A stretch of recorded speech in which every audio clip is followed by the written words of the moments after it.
स्वागत है Q gallery में। आज डेट है 17 मई 2020 और 17 मई 2020 के जितने भी मोस्ट इंपोर्टेंट करंट अफेयर हैं वो हम इस वीडियो में डिस्कस करेंगे। इस वीडियो को ध्यान से देखें तथा इस वीडियो की पीडीएफ आपको डिस्क्रिप्शन बॉक्स में एक लिंक होगी, उस पर क्लिक करके डाउनलोड हो जाएगी। तो आइए पहला क्वेश्चन देखते हैं। पहला क्वेश्चन है, अंतर्राष्ट्रीय प्रकाश दिवस कब मनाया गया? तो इसका ऑप्शन है 16 मई, 12 मई, 14 मई, 15 मई। तो इसका सही उत्तर है ए, 16 मई। 16 मई को यूनेस्को द्वारा हर साल अंतर्राष्ट्रीय प्रकाश दिवस के रूप में मनाया जाता है। तो ये यूनेस्को ने अपनी सभा में 7 नवंबर 2017 को 16 मई को अंतर्राष्ट्रीय प्रकाश दिवस के रूप में मनाने की घोषणा की थी। तथा ये क्यों मनाया जाता है? ये मनाया जाता है विज्ञान, संस्कृति और कला, शिक्षा, सतत विज्ञान और चिकित्सा, संचार में ऊर्जा के रूप में विविध क्षेत्रों में प्रकाश द्वारा निभाई गई भूमिका को दर्शाता है। तथा यह यूनेस्को ने 7 नवंबर 2017 को मनाने का इसका फैसला लिया था।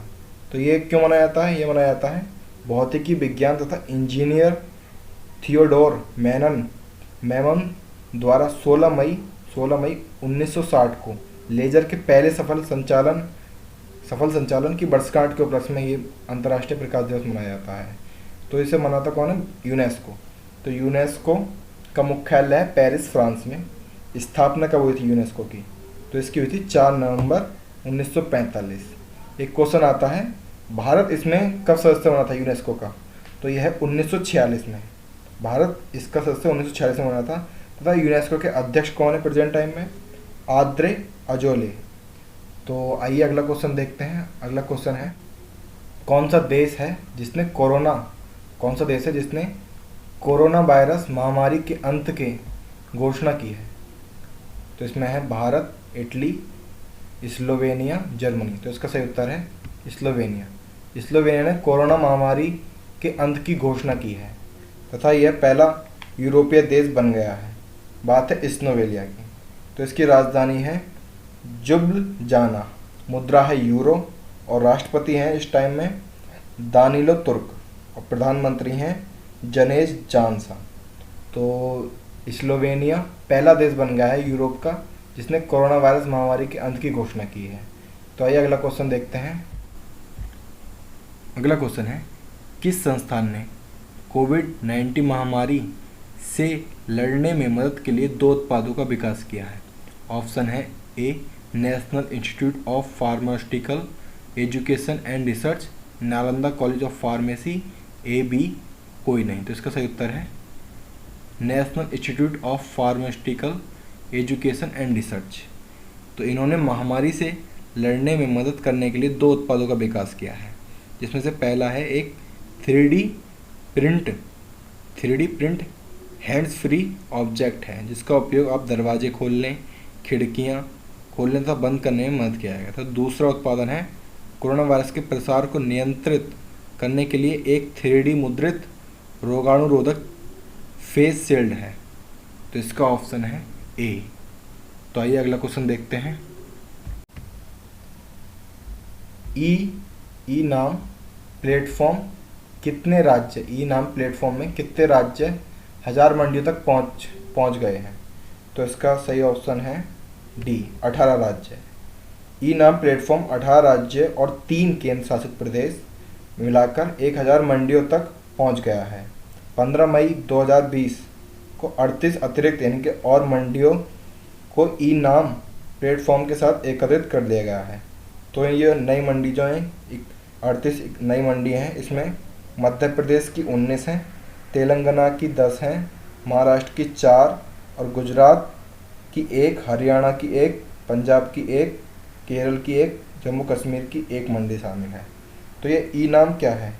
तो यह है ई राष्ट्रीय कृषि बाजार, कृषि उत्पादकों के लिए है ये, जिससे वो ऑनलाइन नकदी बाजार से अपने उत्पाद की ऑनलाइन बिक्री कर सकें तथा खेती के लिए खेती के लिए जो उनकी जानकारी है वो उससे ले सकें। तो यह है ई नाम प्लेटफॉर्म। ये हो गया, इसका ऑप्शन है डी, 18। तो आइए अगला क्वेश्चन देखते हैं। अगला क्वेश्चन है, भवानी चरण पटनायक का निधन हो गया, वह किससे संबंधित हैं? तो इसके ऑप्शन है पत्रकार, राजनीति, अभिनय, गायक। तो सही उत्तर है बी, राजनीति। प्रसिद्ध स्वतंत्रता सेनानी, गांधीवादी और पूर्व राज्यसभा सांसद भवानी चरण पटनायक का निधन हो गया है। जो थे ये भारत छोड़ो आंदोलन में शामिल थे और ये 3.5 साल के लिए जेल भी गए थे और ये आज़ादी के बाद कांग्रेस में शामिल हो गए थे। तो ओडिशा प्रदेश में कांग्रेस समिति के सचिव भी थे तथा ये इन्हें जो 2018 में पद्मश्री से सम्मानित किया गया है भवानी चरण पटनायक को, जिनका निधन हो गया है। तो आइए अगला क्वेश्चन देखते हैं। अगला क्वेश्चन है, किसके साथ साझेदारी में going online as leader program launch किया है?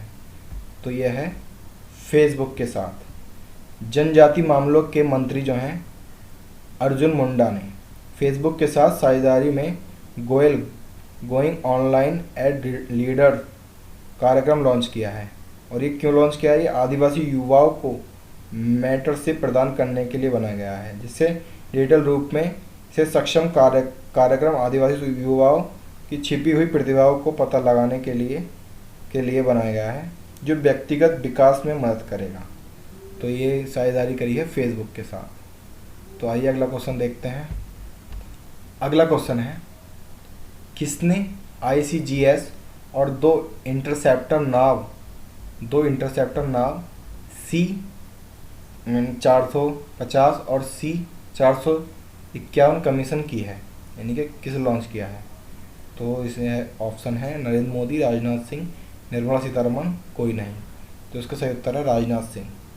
रक्षा मंत्री हैं राजनाथ सिंह। इन्होंने 15 मई 2020 को गोवा में इंडियन कास्ट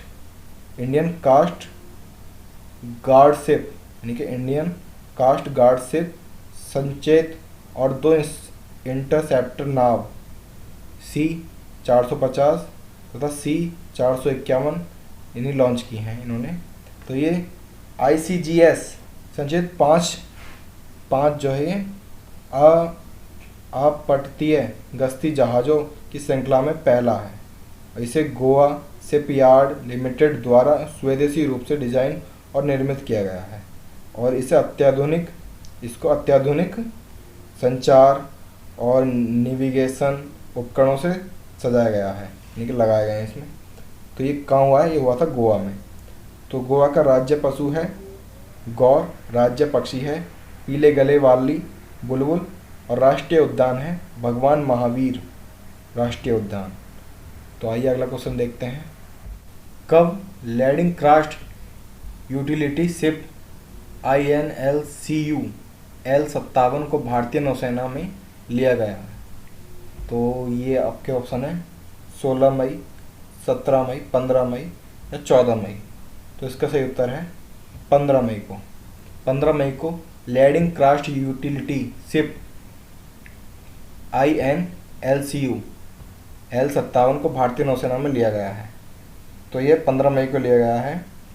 तो ये स्वदेशी रूप से डिज़ाइन किया गया जहाज garden rich ship builder and engineer GRSE Kolkata द्वारा बनाया गया है।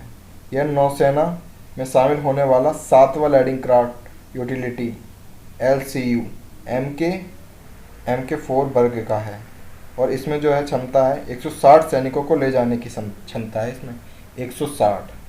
तो इसे 15 मई को इसे अंडमान निकोबार कमान के commander in chief lieutenant general PS Rajeshwar ने इसे शामिल किया है।